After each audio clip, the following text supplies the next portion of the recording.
দেওবাৰে চানমাৰীৰ পেঞ্চনাৰ ভৱনৰ লক্ষ্মীৰাম সৰলাবালা দাস প্ৰেক্ষাগৃহত সাধনা সাহিত্য সমাজৰ উদ্যোগত অসম প্ৰহৰীৰ সহযোগত কৰ্ম হিতৈষী আৰু কৰ্ম অনুপ্ৰেৰণা বঁটা 2024 প্ৰদান কৰা হয়। এগছি বন্তি প্ৰজ্বলনেৰে কাৰ্যসূচীৰ শুভাৰম্ভণি কৰে প্ৰাক্তন IPS বিষয়া ফটিক দত্ত গোস্বামীয়ে। লক্ষণীয় যে এই বৰ্ষত সামাজিক ৰাজনীতি তথা সমাজৰ বিভিন্ন ক্ষেত্ৰত পাৰদৰ্শিতা দেখুওৱা প্ৰায় 7 গৰাকীকৈ অধিক ব্যক্তিক সংস্থাৰ তৰফৰ পৰা এই বঁটা প্ৰদান কৰা হয়। তাৰ ভিতৰত ফটিক দত্ত গোস্বামী, নিভা বৰুৱা, চন্দ্ৰকুমাৰ নায়কক কৰ্ম হিতৈষী বঁটা আৰু বিজেপিৰ জ্যেষ্ঠ নেতা জিতু তালুকদাৰ, মিতালী গগৈ, ৰফিকুল ইছলামক কৰ্ম অনুপ্ৰেৰণা বঁটা 2024 বৰ্ষৰ প্ৰদান কৰা হয়। এই বঁটা লাভ কৰি বঁটা প্ৰাপ্যসকলে নিজৰ অনুভৱ ব্যক্ত কৰে এইদৰে। নমস্কাৰ, মই খুবেই আহ্লাদিত হৈছোঁ আৰু এনেকৈ যে এটা বঁটা পাম মই ভবাই নাছিলোঁ। আগতেও কেইবাটাও বঁটা পালেও এনেকৈ যেতিয়া বঁটাটো পাওঁ আৰু বেছি অনুপ্ৰাণিত হওঁ, কাৰণ এই জ্যোতিষশাস্ত্ৰটো মোৰ সৰুৰ পৰাই ক্লাছ 9ৰ পৰাই মই চাইছোঁ। গতিকে সকলোৰে লগত একেলগে মিলি যেতিয়া মানুহখিনিক লগ পাওঁ খুবেই ভাল লাগে আৰু যেতিয়া মোৰ পৰা কিবা এটা তেওঁলোকে উপকাৰ পায় সেই কথাটো জানিলে মোৰ আৰু ভাল লাগি যায়। এইটো মোৰ এটা আচলতে জীৱনৰ লক্ষ্য আছিলে সৰুৰে পৰা, সেইকাৰণে মই এইটোতে মই বিশেষকৈ ব্যস্ত থাকিলোঁ। পাইছোঁ, আপোনালোকৰো উত্তৰণ কামনা কৰিছোঁ। হয়, আজি 10 বছৰ ধৰি মই সাংস্কৃতিক লাইনত আছোঁ আৰু নেক্সট মানে প্ৰজেক্ট কৰি আছোঁ, মানে জুবিনদাৰ লগতো প্ৰজেক্ট কৰিছোঁ মই বৰ্তমান। জুবিনদাৰ লগত মই 3-4টা গান আছে, বৰ্তমান ওলাই গ'ল। এটা গান হৈছিলে বৰষা বুলি গীত এটা ওলাই গৈছে মোৰ, আৰু লগতে মই লেবৰেটৰী টেকনিচিয়ানো কৰি আছোঁ, হেল্থ চিটিত কৰি আছোঁ বৰ্তমান। আজি অনুভৱ মানে মই ক'বলৈ মানে ভাষা নাই, কিন্তু প্ৰথমবাৰৰ কাৰণে মই এৱাৰ্ড পাইছোঁ। আজি লোহিত দা আৰু মৃদুল দাৰ আশাত বা তেখেতৰ হিচাপত মোক কিবা এটা যোগ্য হিচাপত দিলে তেখেতক মই ধন্যবাদ জনাইছোঁ। আৰু মানে যিটো আশা কৰিছিলোঁ তাতকৈ মানে মই বেছি আশা মানে কি ক'ম, মানে ভাষা নোহোৱা হৈ গৈছে মোৰ। ইমানখিনি মই হেপী হৈছোঁ আজি এই এৱাৰ্ডটো পাই।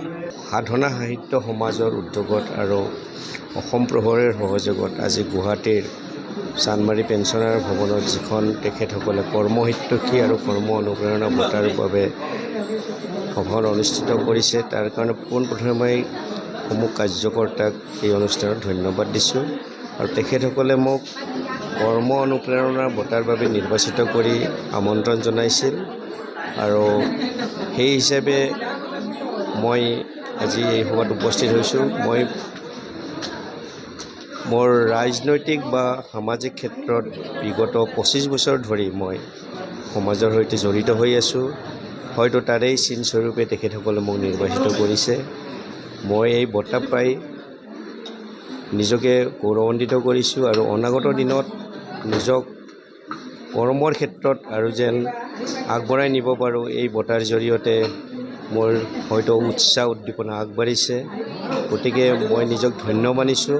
আৰু এই সাহিত্য সাধনা সমাজৰ অনাগত দিনত তেখেতসকলৰ প্ৰতিটো কৰ্মত ক্ষেত্ৰত যেন মই তেখেতক সহায় সহযোগিতা কৰি সমাজৰ হিতৰ হৈ কাম কৰি যোৱাত তেখেতক অনুপ্ৰাণিত জনাব পাৰোঁ, তাকেই মই তেখেতসকলৰ লগত সহায় সহযোগ কৰিম বুলি আশা কৰিছোঁ। সকলো দিনৰ পৰা এটা উদ্যোগী এটা অনুষ্ঠান, এই অনুষ্ঠানটো কিবা বছৰ ধৰি কৰি আছে। তাৰে ভিতৰত যিসকল প্ৰাপ্য ব্যক্তি, যোগ্য ব্যক্তি, তেখেতসকলক বাছনিৰ জৰিয়তে এটা অনুষ্ঠানৰ জৰিয়তে অনুপ্ৰেৰণা দিয়া হয়, আৰু অনুপ্ৰেৰণা দিয়া হয় মানে বঁটাৰ মাধ্যমেৰে, আৰু সকলো মানুহ গোট খাই পেলাই এটা সভা বা অনুষ্ঠান কৰে এবছৰত।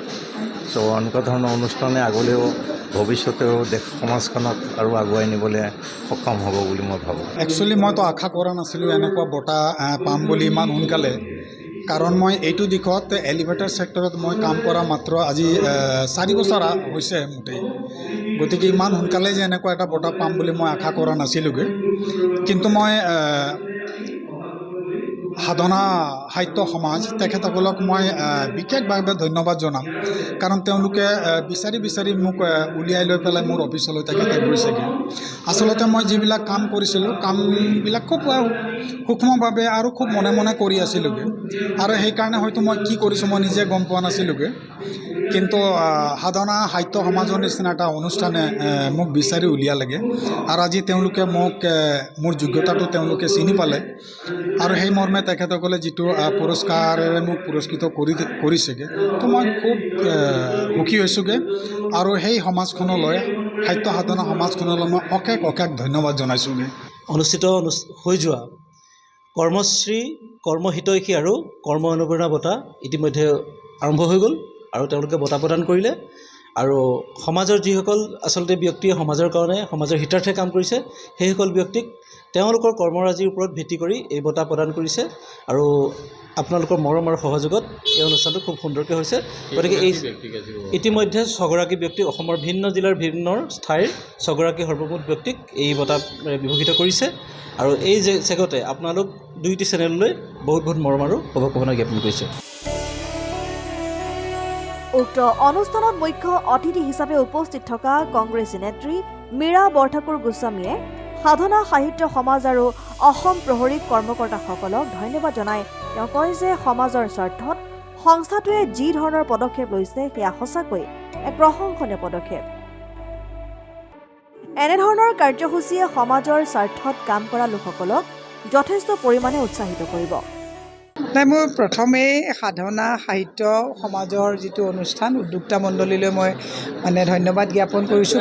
সুন্দৰ প্ৰচেষ্টা তেওঁলোকে সমাজত বিভিন্ন পৰ্যায়ত কাম কৰি থকা যিসকল ব্যক্তি তেওঁলোকক কৰ্মহিতৈষী কৰ্মশ্ৰী যিবিলাক তেওঁলোকে অনুপ্ৰাণিত হ'বৰ কাৰণে বঁটা প্ৰদান কৰিছে মই শলাগ লৈছোঁ আৰু তেওঁলোকে সমাজত দুৰ্গতজনৰ হৈ পেলাই কাম কৰি আছে। মই বিশেষকৈ ডক্টৰ মৃদুল বৰ্মন ডাঙৰীয়া ৰোহিত ডাঙৰীয়া তেওঁলোকলৈও মই আন্তৰিক শুভেচ্ছা আৰু কৃতজ্ঞতা জ্ঞাপন কৰি তেওঁলোকৰ উত্তৰণৰ কামনা কৰিছোঁ। একচুৱেলি সমাজত বঁটাটো দিয়াটো জৰুৰী। একচুৱেলি কি হয় এইটোৱে মানুহক অনুপ্ৰাণিত কৰে আৰু ভালকৈ দুগুণ উৎসাহেৰে কাম কৰিবৰ কাৰণে অনুপ্ৰাণিত কৰে।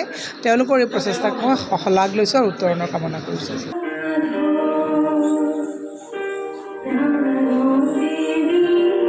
News desk report democratic Assam. মই বিশেষকৈ যুৱ প্ৰজন্মক এটা কথা মই অনুৰোধ কৰিব বিচাৰিছোঁ যে আজিৰ যুৱক কালিৰ ভৱিষ্যত, আজিৰ ছাত্ৰ কালিৰ ভৱিষ্যত। সাহিত্য সাধনা সংস্কাৰ সংগীত এই গোটেই বস্তুবিলাক যেতিয়া মানুহে সাধনা কৰে তেতিয়া সংযম আহে। সংযমটো বহুত জৰুৰী আৰু যেতিয়া সংযমটো আহে ইতিমধ্যে মোৰ ভাতৃপ্ৰতিম এসময়ত একেলগে কাম কৰা জিতু তালুকদাৰ ডাঙৰীয়া আহি উপস্থিত হৈছে। হাত চাপৰি দিবলৈ কৈছোঁ সকলোকে।